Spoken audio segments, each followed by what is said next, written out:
Hi friends, welcome back to my channel. ನಾನು ನಿಮ್ಮ ಪಲ್ಲವಿ. ಎಲ್ಲರೂ ಹೇಗಿದ್ದೀರಾ? ಎಲ್ಲರೂ ಚೆನ್ನಾಗಿದ್ದೀರಾ ಅನ್ಕೊಂಡು ಇವತ್ತಿನ ವೀಡಿಯೋ ಶುರು ಮಾಡ್ತಾ ಇದ್ದೀನಿ. ಇವತ್ತಿನ ವೀಡಿಯೋದಲ್ಲಿ ಕಡಲೆಕಾಳು ಸಾಂಬಾರು ಮಾಡೋದು ಹೇಗೆ ಅಂತೇಳಿ ತೋರಿಸ್ತಾ ಇದ್ದೀನಿ. ವಿಡಿಯೋ ನೋಡ್ಕೊಂಬರೋಣ. ಮೊದಲಿಗೆ ಕಡಲೆಕಾಳನ್ನ ನಾನು ಒಂದಿನ ನೆನೆ ಹಾಕಿದ್ದೆ. ಸ್ವಲ್ಪ ಮೊಳಕೆ ಬರೋ ರೀತಿಯಲ್ಲಿ ಮಾಡ್ಕೊಂಡಿದ್ದೀನಿ. ನೋಡಿ, ಸ್ವಲ್ಪನೇ ಮೊಳಕೆ ಬಂದಿದೆ.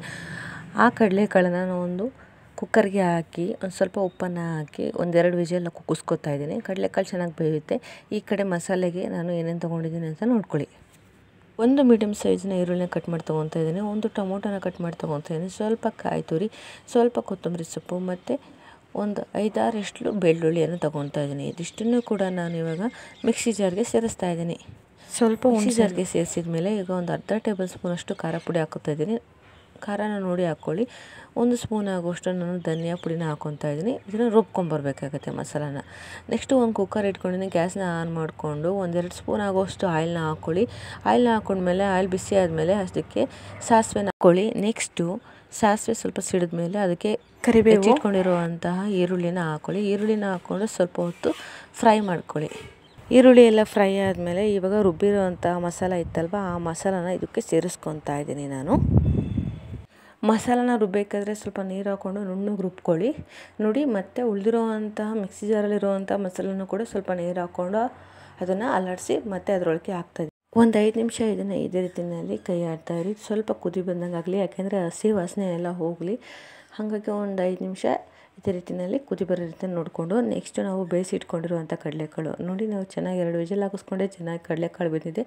ಆ ರಸದ ಜೊತೆನೇ ಇವಾಗ ಕಡಲೆಕಾಳನ್ನು ಅದರೊಳಗಡೆ ಸೇರಿಸ್ತಾ ಇದ್ದೀನಿ, ಅಂದರೆ ಮಸಾಲ ಜೊತೆ ಸೇರಿಸ್ತಾ ಇದ್ದೀನಿ. ಇವಾಗ ನೋಡಿ, ಇವಾಗ ಕುಕ್ಕರ್ಗೆ ಹಾಕಿದ್ದೀನಿ. ಹಾಕಿದ ಮೇಲೆ ನಾನು ಇದಕ್ಕೆ ಏನೇನು ಇಂಗ್ರೀಡಿಯೆಂಟ್ಸ್ನ ಸೇರಿಸ್ತೀನಿ ನೋಡಿ. ಮೊದಲು ಮುಳ್ಗಾಯಿನ ಹಾಕ್ತಾಯಿದ್ದೀನಿ. ನೆಕ್ಸ್ಟು ಅದ್ರ ಜೊತೆಗೆ ಆಲೂಗೆಡ್ಡೆನ ಸೇರಿಸ್ತಾ ಇದ್ದೀನಿ. ಕಡಲೆಕಾಳು, ಮುಳ್ಗಾಯಿ, ಆಲೂಗೆಡ್ಡೆ ಹಾಕಿ ಯಾವಾಗಲೂ ಗೊಜ್ಜು ಅಥವಾ ಕಡಲೆಕಾಳು ಗೊಜ್ಜನ್ನು ಮಾಡೋದು ನೋಡಿದ್ದೀರಾ ನೀವು, ಗ್ರೇವಿನ. ಅದೇ ರೀತಿಯಲ್ಲಿ ಇದರಲ್ಲಿ ಸಾಂಬಾರು ಮಾಡ್ತಾಯಿದ್ದೀನಿ ನಾನಿವತ್ತು. ಬದನೆಕಾಯಿ ಮತ್ತು ಆಲೂಗೆಡ್ಡೆ, ಕಡಲೆಕಾಳು ಇದಿಷ್ಟನ್ನು ಸೇರಿಸಿ ಸ್ವಲ್ಪ ಕೊತ್ತಂಬರಿ ಸೊಪ್ಪು ಹಾಕಿ ಚೆನ್ನಾಗಿ ಮಿಕ್ಸ್ ಮಾಡ್ಕೊಳ್ಳಿ. ನೆಕ್ಸ್ಟು ರುಚಿಗೆ ತಕ್ಕಷ್ಟು ಉಪ್ಪನ್ನು ಸೇರಿಸ್ತಾ ಇದ್ದೀನಿ ನಾನಿಲ್ಲಿ. ಉಪ್ಪನ್ನು ಸೇರಿಸಿದ ಮೇಲೆ ಒಂದು ಸಲ ಚೆನ್ನಾಗಿ ಮಿಕ್ಸ್ ಮಾಡ್ಕೊಳ್ಳಿ.